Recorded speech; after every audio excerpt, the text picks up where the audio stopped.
মুখোমুখি কিন্তু আজকে অ্যাসোস রেনবো এবং Khidirpur sporting club, match number 96 of athlete presence CFL premier division, যেখানে কিন্তু কল্যাণী স্টেডিয়ামে আজকে মুখোমুখি অ্যাসোস রেনবো এবং খিদিরপুর স্পোর্টিং ক্লাব। আক্রমণে বলতে বলতে অ্যাসোস রেনবো ম্যাচের শুরু থেকেই কিন্তু আক্রমণ শানাচ্ছে অ্যাসোস রেনবো। স্নেহাশিস দত্ত ভাই কিন্তু আক্রমণে উঠছে ফের একবার অ্যাসোস রেনবো। ওখানে বিধিসঙ্গতভাবে বাধা দেওয়া হয়নি নোভা মিতাইকে।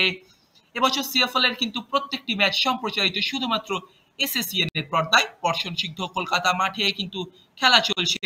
অমরনাথ বাস্কেট গতি বাড়িয়ে অমরনাথ কিন্তু সঠিক সময়ে চলে এসেছে। ফিরোজ আবারই প্রথমার্ধে কিন্তু অমরনাথ বাস্কে ফের একটি সুযোগ পেয়ে গেছিলেন ওখানে। অমরনাথ বাস্কে বাধা দেয় কিন্তু ওখানে বাইরাম।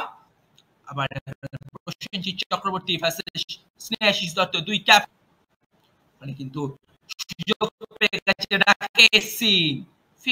আবার আক্রমণে রেনবো অমরনাথ বাস্কে প্রসেনজিৎ সঠিক সময়ে চলে এসেছিলেন ওখানে। প্রসেনজিৎ সঠিক সময়ে এসে কিন্তু অমরনাথকে বাধা দিলেন। পরে প্রথমার্ধে কিন্তু ফলাফল ফিরোজ খানের একটি শট ফিরোজের। দ্বিতীয়ার্ধে শুরু হয় এভাবেই। শুরুতেই কিন্তু আক্রমণে অ্যাসোস রেনবো শফিক ঘোষাল নেমেছিলেন, সেখান থেকে দূরপাল্লার শট ছিল। আবার আক্রমণে শফিক ঘোষাল শট চলে গেল। এখান থেকে কর্নার থেকে কিন্তু দ্বিতীয় গোল করে গেলেন কিন্তু রাকেশের কর্নার থেকে বিষ্ণু। দেখছেন রাকেশের কর্নার গোল কিন্তু বিষ্ণু। আবার কিন্তু রাকেশ শট নিয়েছেন, ওখান থেকে বিষ্ণু ফের একটি সুযোগ সরাসরি ফিস্ট করে দেন ওখানে। দেখছেন কিভাবে কিন্তু বিষ্ণুকে বাধা দেওয়া সুমন।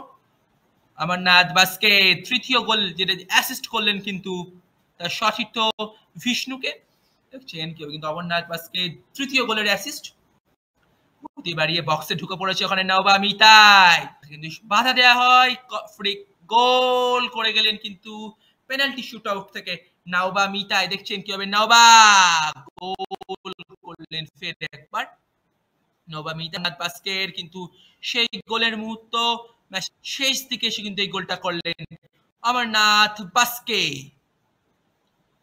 তারপরে আবার এই মুহূর্তে শুধু বাধা দিলেন কিন্তু এই মুহূর্তে সৌরভ